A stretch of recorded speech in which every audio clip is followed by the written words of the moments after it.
Bonjour tout le monde. Alors il y a peu de temps j'avais fait un short sur le Dogman. Aujourd'hui j'en refais un car on note de plus en plus d'observations de cet animal, le fameux loup-garou, qui n'a rien à voir avec le loup-garou que l'on pense d'un homme qui se transforme, mais bien d'un animal à part entière, apparenté au loup, qui aurait 70% du loup et 30% de l'ours, une espèce qui descendrait du Mésozoïque et qui se sera adaptée jusqu'à notre époque. Un animal qui sera en réalité répertorié, mais non annoncé au grand public pour des raisons de panique.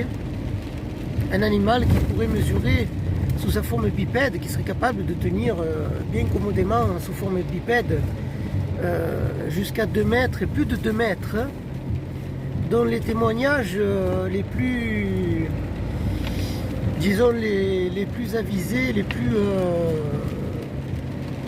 témoignent d'une créature de cette dimension avec un corps assez large, assez musclé, bien qu'il y ait eu des témoignages de créatures plus petites, où ce serait peut-être une sous-espèce ou peut-être même un dogman plus petit en développement. Ce dogman serait-il la cause de certaines disparitions inexpliquées que l'on peut voir pour ceux qui s'y intéressent, que ce soit en Amérique, que ce soit dans d'autres parties du monde, car il est avisé un peu partout dans le monde? Serait-il justement en cause de certaines disparitions, car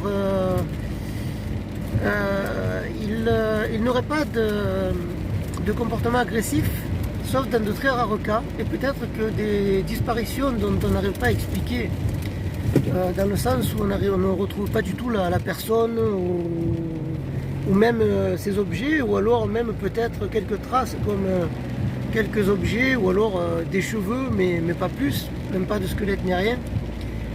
Serait-il à mettre en cause ce fameux dogman? Comment ces personnes disparaîtraient-elles ainsi sans laisser de traces, vraiment de manière mystérieuse?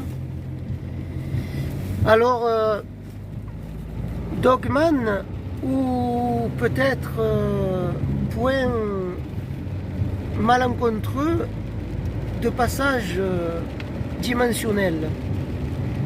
Je vous laisse à votre réflexion et je vous dis à plus tard. N'hésitez pas à commenter dans l'espace commentaire. Salut!